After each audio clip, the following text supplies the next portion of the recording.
syukur kita di hadapan Tuhan. Terima kasih Tuhan.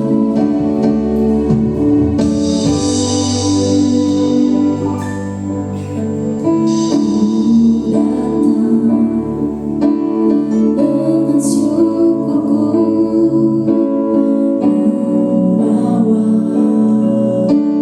kerinduanku, Yesus ingin ku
Dicintai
Yesus Tuhan, kami meninggikan nama-Mu, nama yang menguduskan kami, nama yang memulihkan jiwa kami, nama yang ajaib.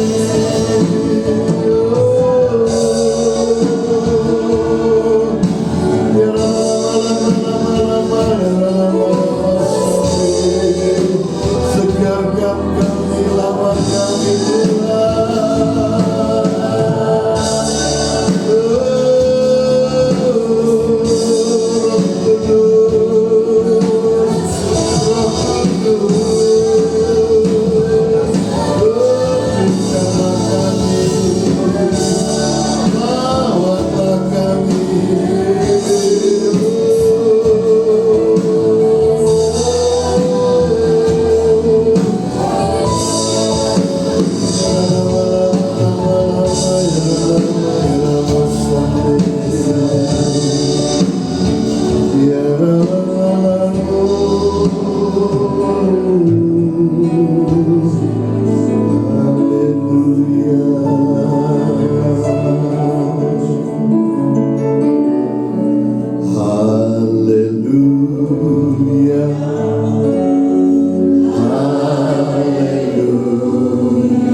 kehadiran-Mu di tengah-tengah kami ya Tuhan.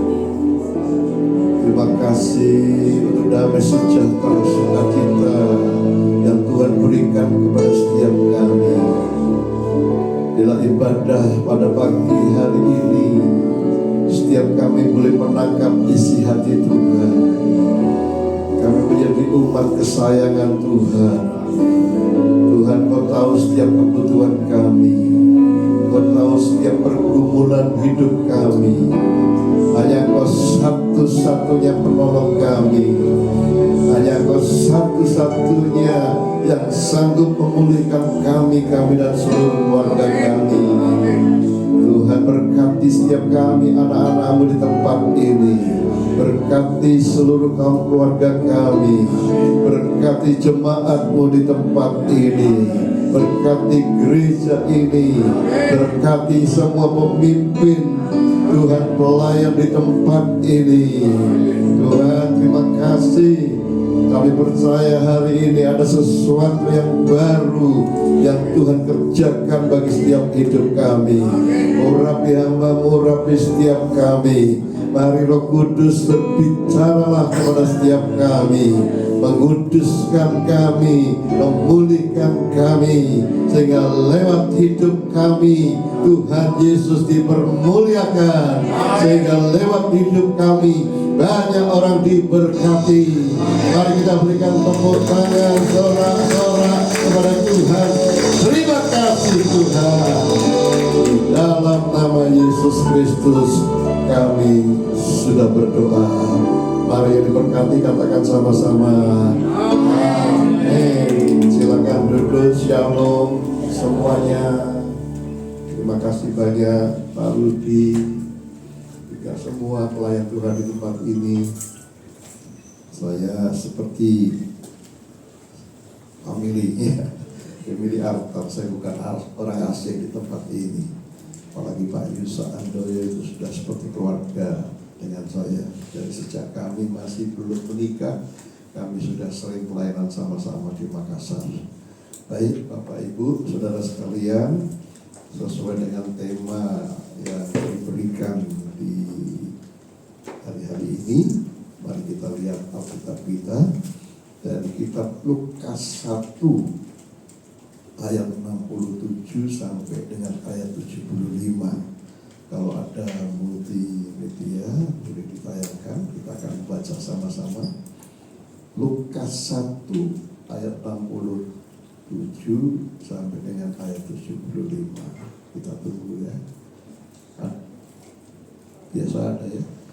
Ya, mari kita baca sama-sama. 1, 2, 3.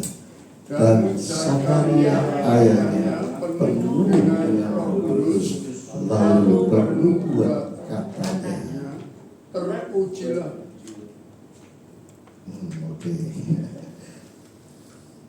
Oke, kita baca di Alkitab kita saja ya. Terpujilah Tuhan Allah Israel, sebab Ia melawat umat-Nya dan membawa kelepasan baginya.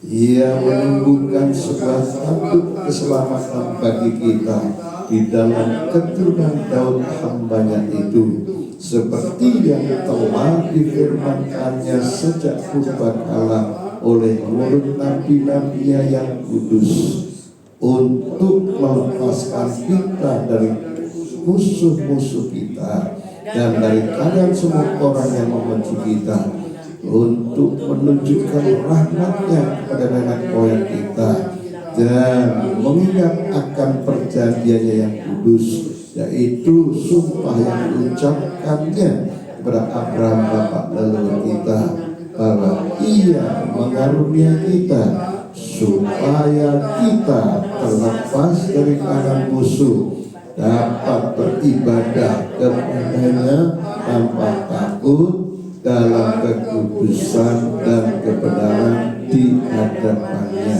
seumur hidup kita. Amin. Bapak Ibu, di dalam satu perikop ini peristiwa ketika Yohanes Pembaptis akan lahir ya. Jadi ayah daripada Yohanes ini suatu hari penuh dengan Roh Kudus, lalu bernubuat, dan isi nubuat ayat-ayat yang baru kita baca ini luar biasa. Ada dua kata-kata yang sering disebut di situ.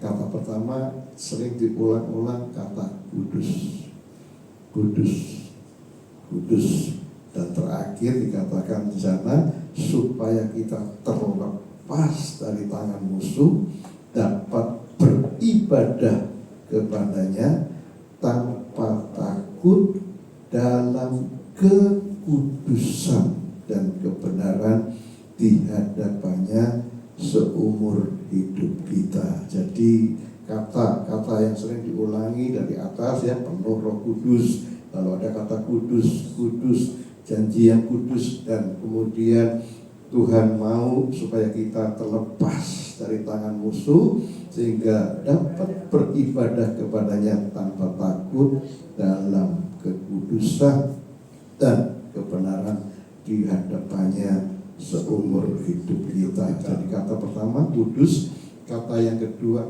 terlepas, terlepas dari tangan musuh. Dan di dalam perikop pembacaan ini berbicara tentang lawatan Tuhan.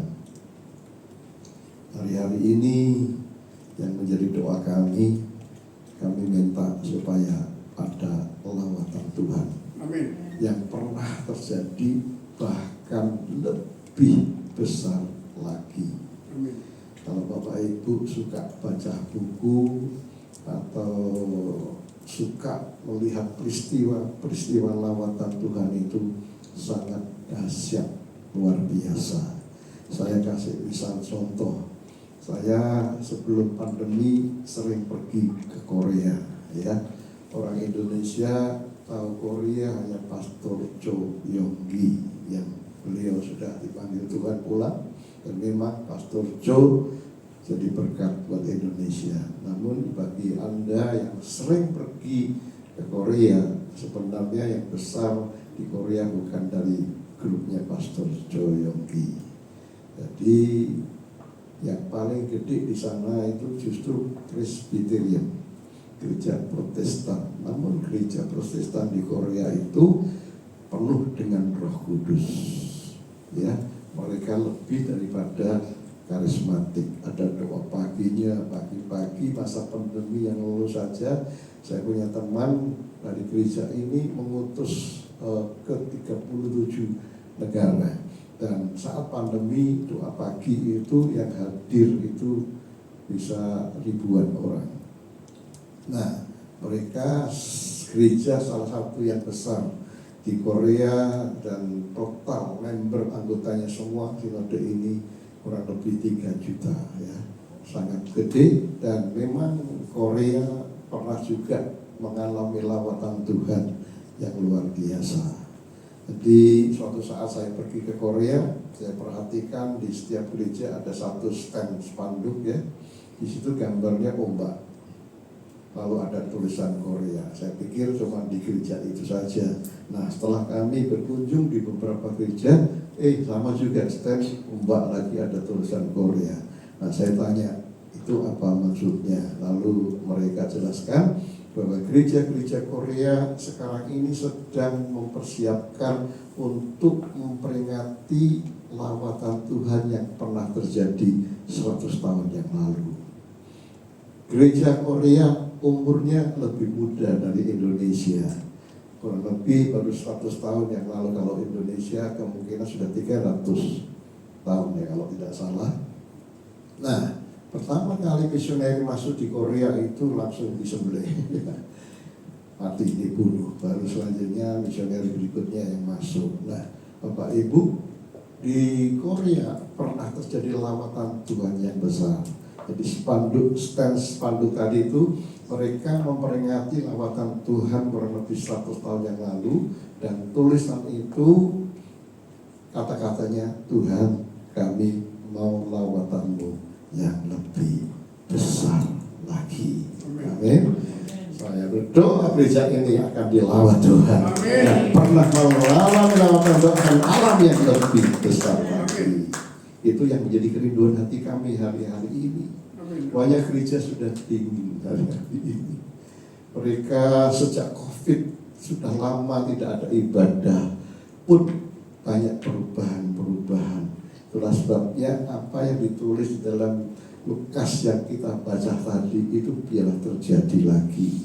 Nah, Bapak Ibu, salah satu lawatan Tuhan yang di Korea adalah suatu hari di satu gereja adakan kebangunan rohani selama 7 hari, tiap hari.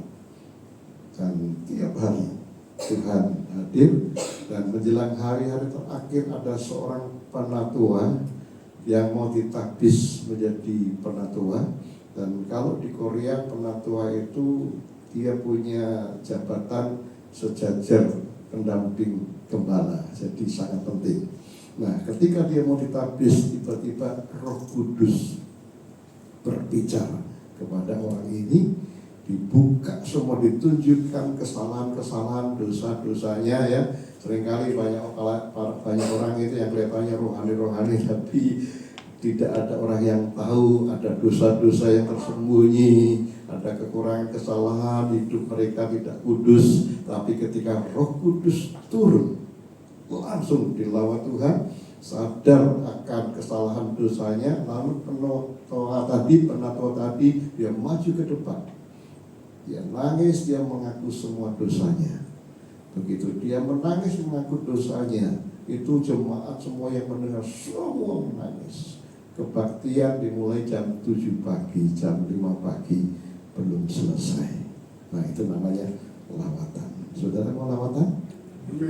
Ibadah kita nanti selesainya jam 7 malam. Nah, itulah lawatan. Nah, rupanya bukan di gereja itu saja. Di gereja-gereja lain terjadi juga. Sampai di sekolah-sekolah Alkitab juga terjadi juga. Sehingga hari-hari itu banyak orang mengaku dosa. Banyak orang ditegur oleh Tuhan. Nah Bapak Ibu, hari-hari ini kita susah untuk cari orang benar-benar baik, tidak baik, rohani, tidak rohani. Itu tidak mudah hari-hari. Ada orang-orang yang rajin, bahkan pelayanannya hebat, tapi belum tentu. Kita harus hati-hati. Maaf kata, saya bukan mau menjelekkan mereka.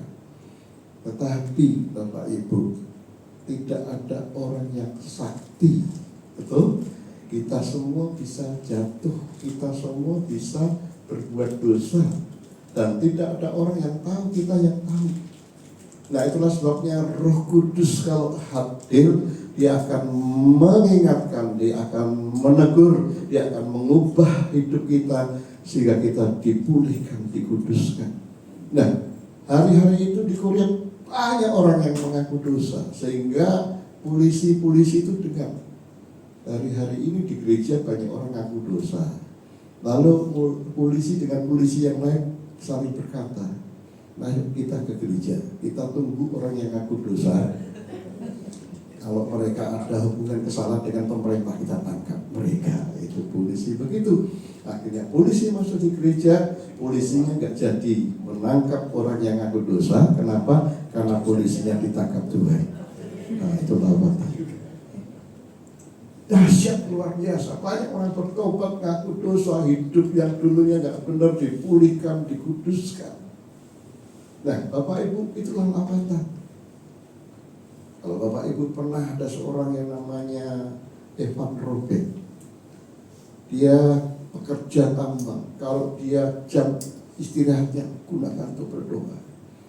Dia berdoa berjam-jam, setiap hari dia berdoa. Dia hanya minta lawatan Tuhan.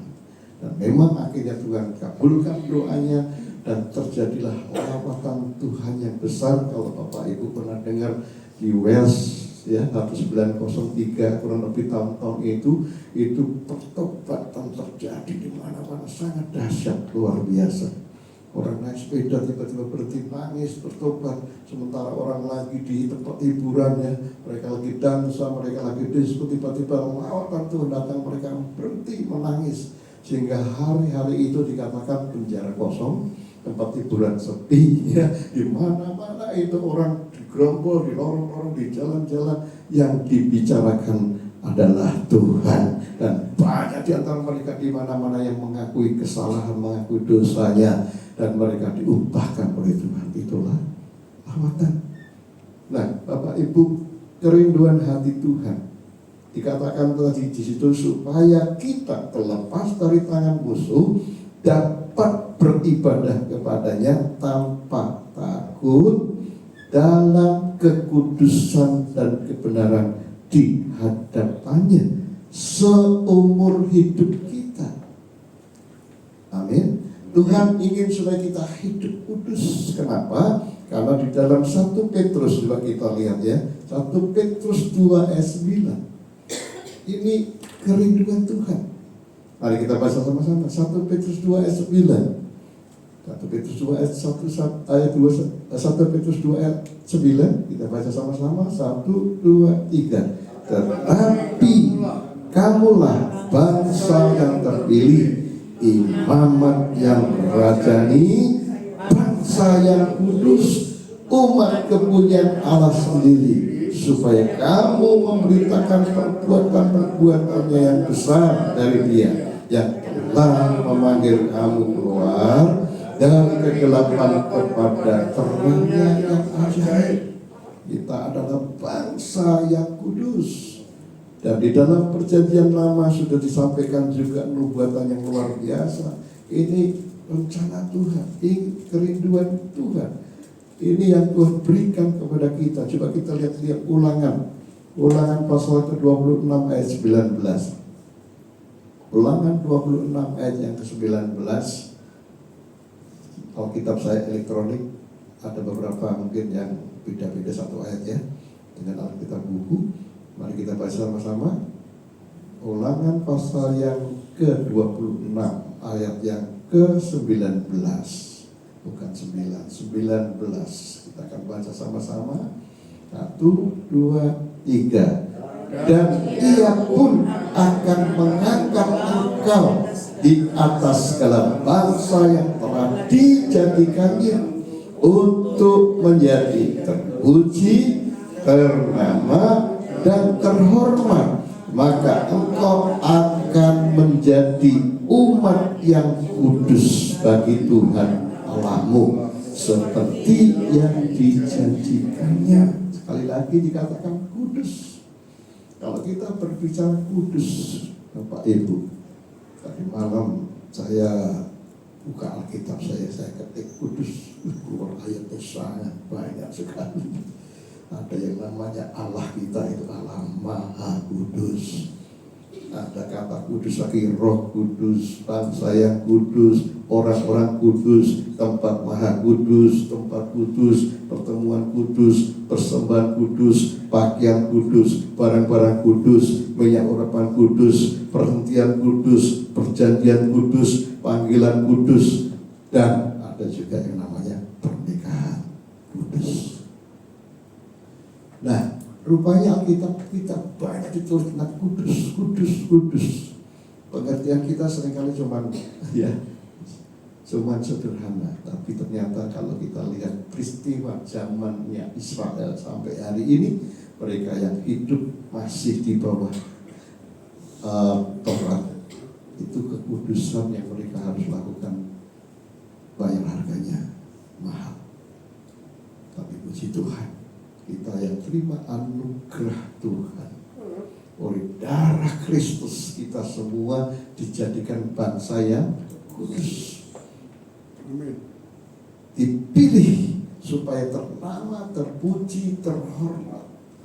Dan dari sejak mulanya Tuhan berkata ya di dalam Imamat pasal yang ke-11 ayat 44-45, Imamat pasal yang ke-11 ayat 44-45, kita baca lagi sama-sama. 1, 2, 3. Sebab akulah Tuhan Allahmu, maka haruslah kamu menguduskan dirimu, dan haruslah kamu kudus, sebab aku ini kudus. Dan janganlah kamu menajiskan dirimu dengan setiap binatang yang mengiring, dan meraih di atas bumi. Sebab akulah Tuhan yang telah menuntun kamu keluar dari tanah Mesir, supaya menjadi Allahmu. Jadilah kudus, sebab aku ini kudus. Amin. Bapak Ibu, itu kerinduan Tuhan, maunya Tuhan. Sampai kalau kita lihat hidupnya bangsa Israel, sampai makanan pun ada yang haram, ada yang kudus, ada yang tahir. Tapi dalam anugerah, saudara, kita mau makan apa saja ya, itu tidak masalah, asal kita tidak makan makanan penyembahan berhala. Inilah waktunya untuk kita betul-betul menjadi bangsa yang kudus. Memang tidak mudah untuk hidup benar, untuk hidup kudus. Ada harga, ada anugerah yang Tuhan berikan kepada kita. Kita bisa kudus, kita bisa menyembah Tuhan dalam kekudusan, kita bisa beribadah dalam kekudusan tanpa ada rasa takut seumur hidup kita. Kalau saya pelajari dalam Alkitab, Bapak Ibu, di situ ketika kita ingin hidup benar, hidup kudus, yang pertama kita harus tahu tentang korban Kristus. Kita adalah manusia berdosa yang harusnya dihukum, yang harusnya binasa, namun karena korban Kristus, sehingga oleh darahnya kita dikuduskan, kita dipulihkan. Itulah sebabnya kita bisa kudus. Alkitab berkata, orang yang menerima Yesus dan mengaku dosanya, ya, mengakui semua kesalahannya, maka oleh darah Kristus itu dikuduskan. Amin. Itu tidak berhenti sampai di situ. Pengalaman hidup saya Kristen dari sejak kecil. Ikut orang tua, doa pagi, ke gereja rajin, pokoknya nggak absen. Kalau absen pasti orang tua saya marah. Namun hidup saya tidak pernah berubah. Dari kecil suka berkelahi, SMP sudah pernah bikin cacat orang, SMA dikeluarkan dari sekolah karena berkelahi, hidup dalam kekerasan. Kristen kadang-kadang kalau di sekolah masih bawa traktat bagi-bagi ke teman, tapi ya gak berubah hidupnya. Tapi sejak Roh Kudus turun atas hidup saya total berubah. Bapak Ibu, kalau kita ingin hidup benar, hidup kudus, dapat beribadah kepada Tuhan seumur kita dalam kebenaran dan kekudusan, kuncinya kita harus dilawat Tuhan penuh dengan Roh Kudus. Dan itu pun kita harus punya hubungan yang dekat dengan Tuhan. Amin. Nah, hari-hari ini perjuangan tantangan memang tidak mudah. Yang namanya kudus itu tidak kenal batas umur, tidak kenal dengan siapapun juga. Kalau mereka masih hidup dalam dosa, mereka bisa melakukan hal-hal yang tidak menyenangkan hati Tuhan. Saya pernah melayani anak-anak pelajar SMA di suatu kota, saya nggak perlu sebut di mana itu ya. Ini anak-anak dari sekolah yang dikenal sekolah yang nakal-nakal. Pengkhotbahnya orang-orang terkenal, sementara pengkhotbahnya berkhotbah ditirukan, ngobrol sendiri, ramai suasananya ini dalam satu camp anak muda.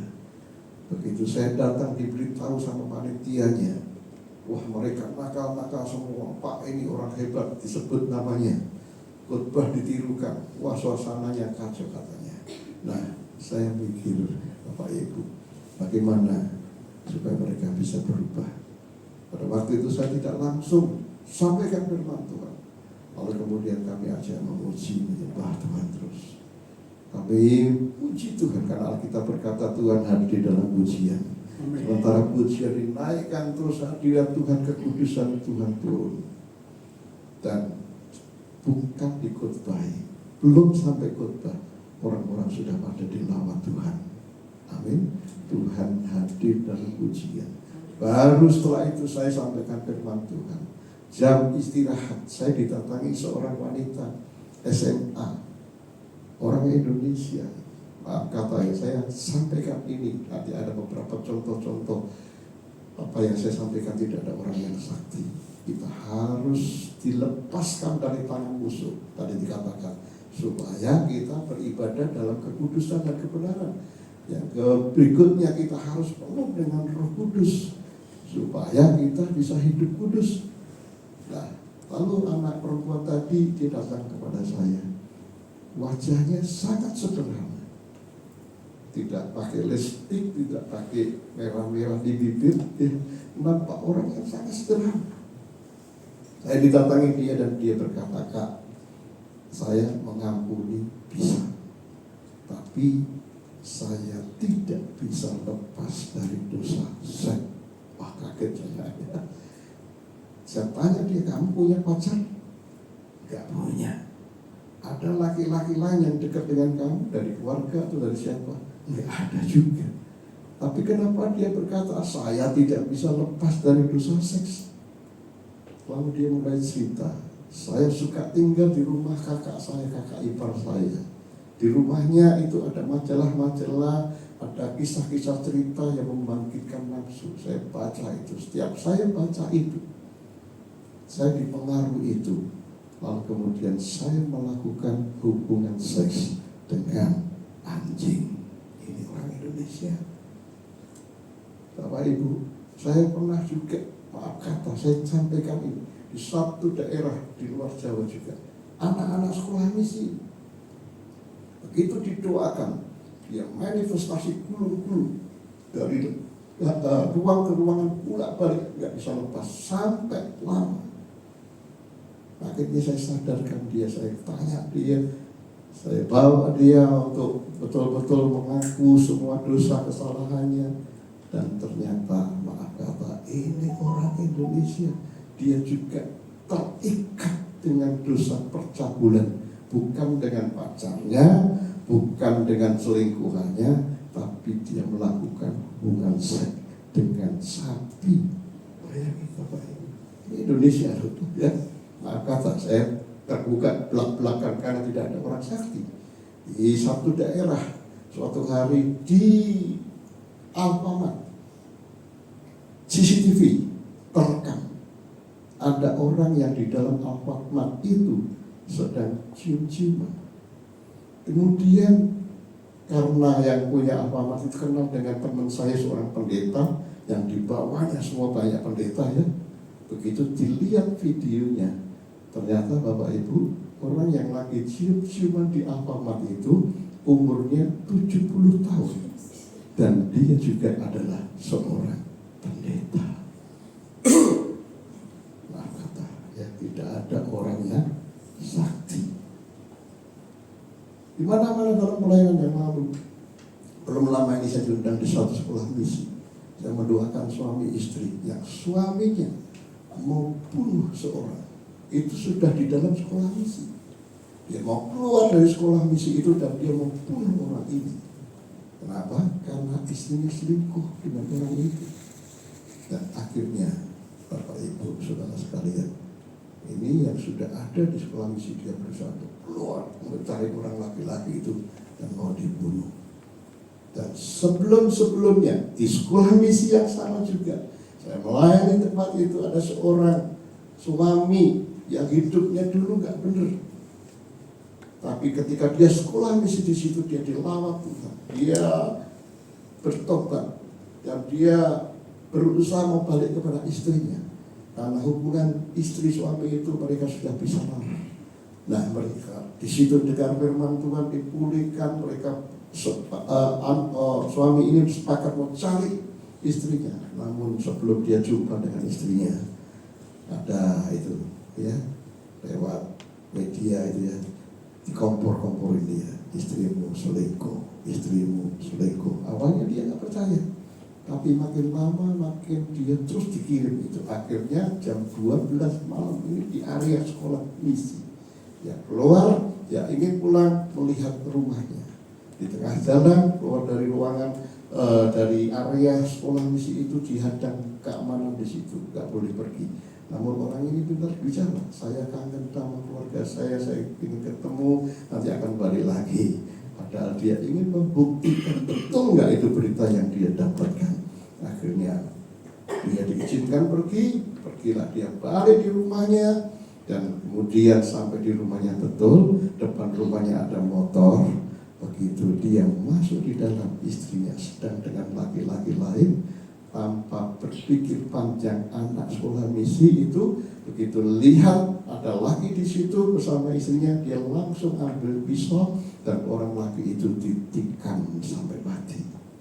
Nah, Bapak Ibu, di luar sana banyak kisah-kisah seperti ini.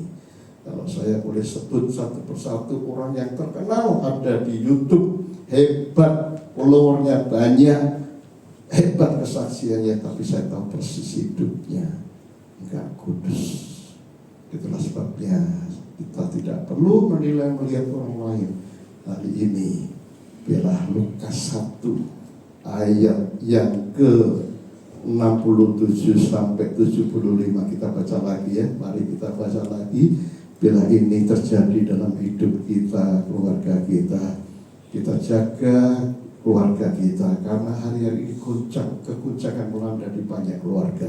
Mari kita baca lagi, boleh ditayangkan Lukas 1 ayat 67 sampai dengan ayat 75. Kita baca 1, 2, 3.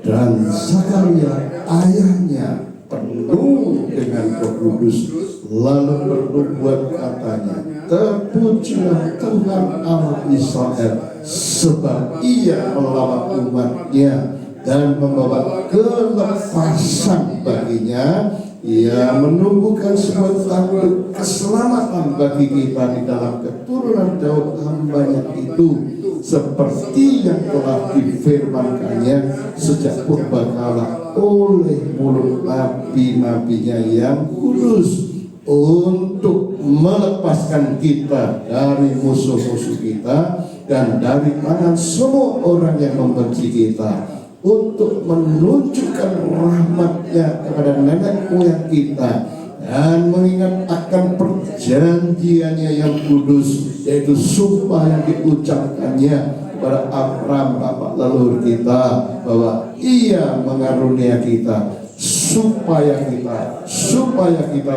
terlepas dari tangan musuh, dapat beribadah kepadanya tanpa takut dalam kekudusan dan kebenaran di hadapannya seumur hidup kita. Kita harus terlepas dari tangan musuh. Kalau kita terlepas dari tangan musuh, maka kita dapat beribadah dalam kekudusan, kebenaran seumur hidup kita. Dan ini terjadi kalau Tuhan melawat kita. Amin. Tuhan berikan Roh Kudus-Nya atas hidup kita, maka saya percaya total hidup kita berubah. Amin. Amin.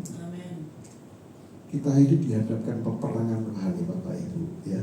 Semua kita dihadapkan peperangan rohani. Musuh kita bukan suami, bukan istri, musuh kita bukan darah daging. Tuhan Yesus memberikan contoh. Saya ingin tunjukkan, coba kita baca ya, Matius 12 ayat 28. Ini yang harus kita lawan hari-hari ini. Matius 12 ayat 28. Kita baca sama-sama. Matius 12 ayat 28. 1, 2, 3. Tetapi jika aku mengusir setan dengan kuasa Roh Allah, maka sesungguhnya kerajaan Allah sudah datang kepadamu. Sekali lagi, tetapi jika aku mengusir setan dengan kuasa Roh Allah, maka sesungguhnya kerajaan Allah sudah datang kepadamu. Kalau kita terlepas dari tangan musuh, kita dapat beribadah dalam kekudusan dan kebenaran dalam pelayanan Tuhan Yesus pada waktu ada dalam dunia.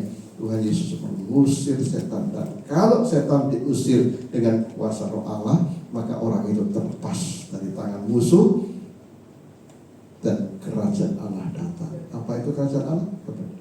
Kebenaran. Apa itu kerajaan Allah? Kuasa. Apa itu kerajaan Allah? Sukacita dan sejahtera. Bila itu terjadi dalam hidup kita. Seringkali orang berkata, aku punya kelemahan ini, kelemahan ini. Nah, itu sebenarnya bukan kelemahan.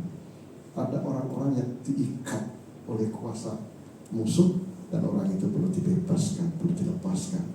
Dan kita bisa bebas terlepas kalau setan itu diusir dengan kuasa Roh Allah, Roh Kudus.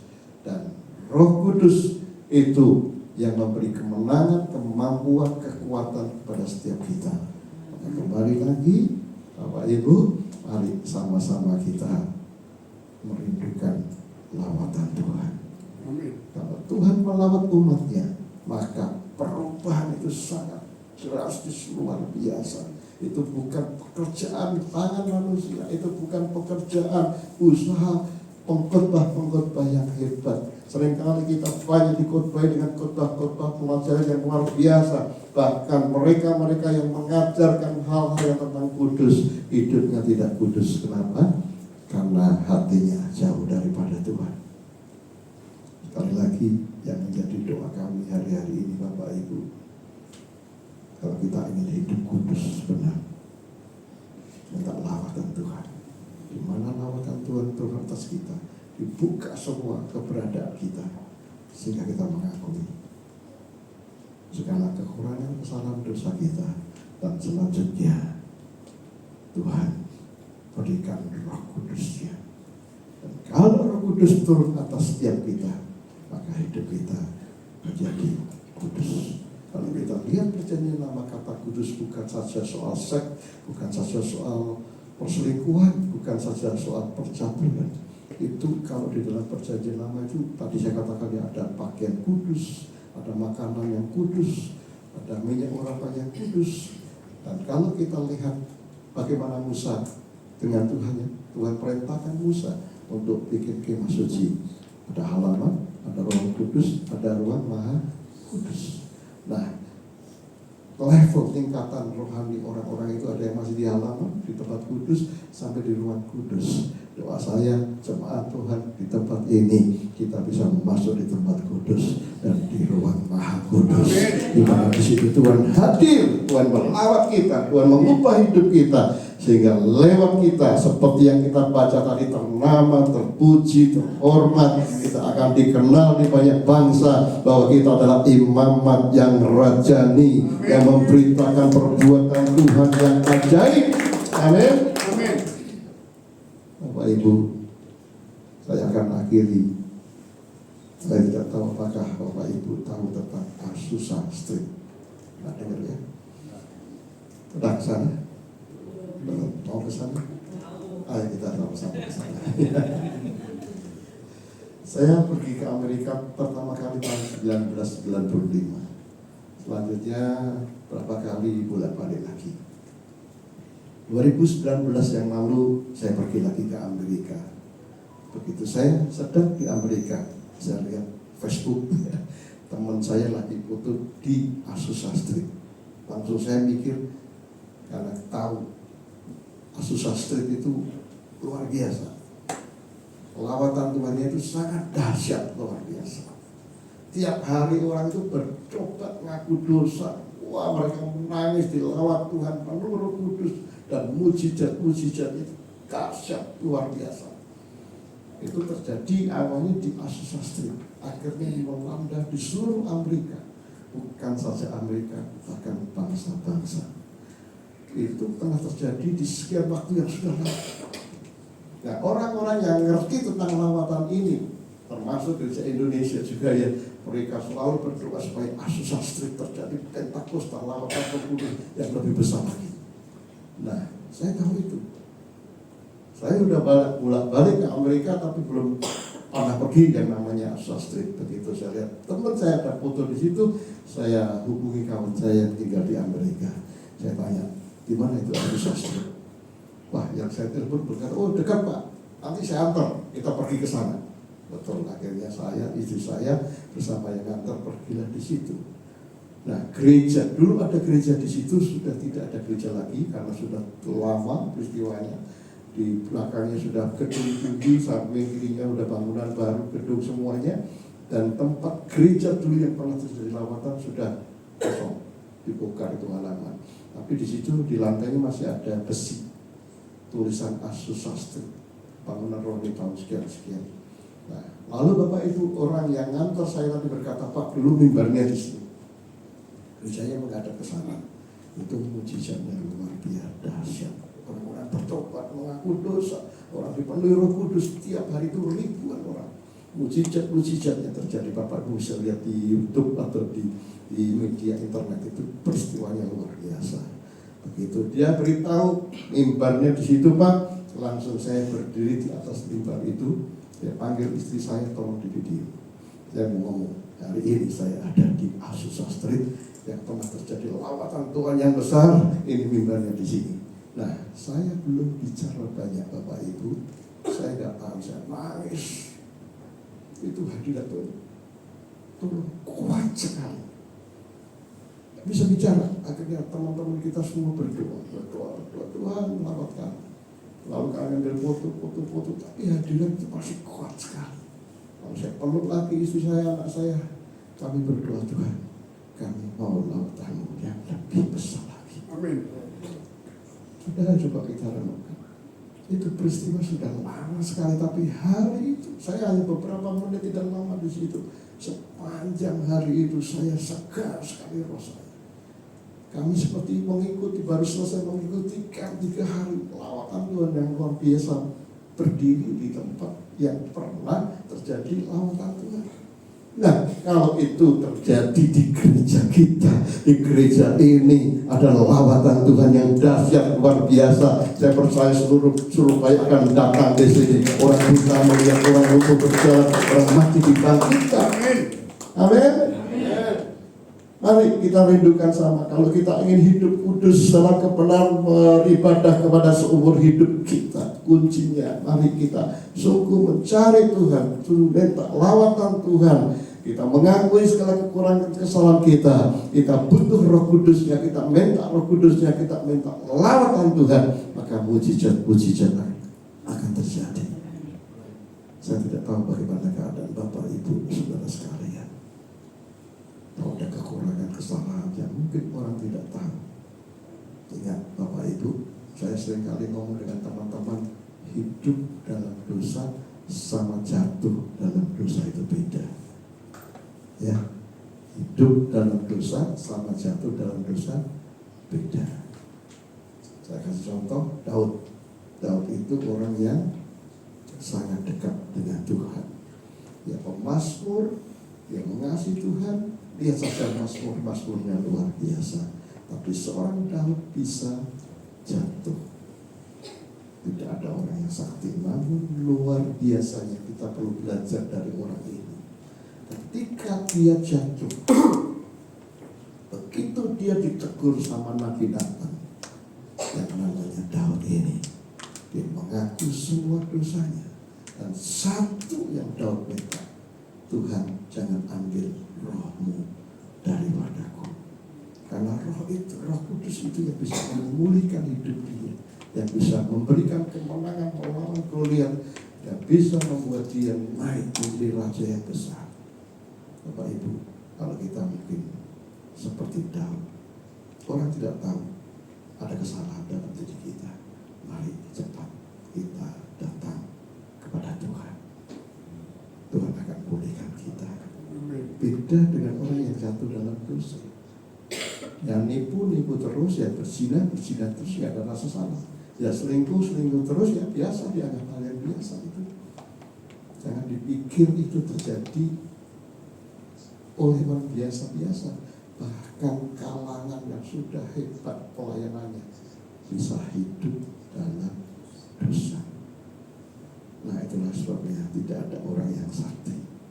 Mari sesuai dengan tema yang diberikan kita semuanya, Tuhan, aku mau hidup kudus, aku mau hidup benar. Itu doa yang diajarkan Tuhan Yesus, Bapa kami yang di surga, dikuduskanlah namamu sebab dia kudus. Dan kata kudus ini ada dua artinya. Kudus itu holy, yang maha kudus. Kata yang kedua, khusus. Bila kita dikhususkan, dipisahkan dari dunia gelap menuju terang yang ajaib. Dan setelah itu kita khususkan Tuhan dalam hidup kita. Kita punya waktu untuk mencari Tuhan. Kita punya waktu untuk sungguh-sungguh bersekutu dengan Tuhan. Dan kalau kita sungguh-sungguh cari Tuhan, itu luar biasa. Singa muda merana kelaparan, tetapi orang yang mencari Tuhan tidak kekurangan sesuatu pun yang baik. Orang yang mencari Tuhan akan diberi upah. Orang yang mencari Tuhan akan diberkati. Bapak Ibu Saudara sekalian, mari kita sama-sama sehati, lebih lagi mencari Tuhan, lebih lagi kita minta kuasa Roh Kudusnya, sehingga kita dikuduskan, sehingga kita hidup kita dipulihkan, dan rencana Allah dalam diri kita terjadi. Keluarga kita dibawa Tuhan untuk ternama, terpuji, terhormat lewat hidup kita. Kita adalah imamat yang rajani, yang dipanggil Tuhan menjadi bangsa yang kudus, dan lewat kita beritakan perbuatan Tuhan yang besar. Mari kita bangkit berdiri bersama-sama. Mari kita sama-sama rindukan lawatan Tuhan. Ora basyakata karabasi kata karabasata karab. Tuhan kami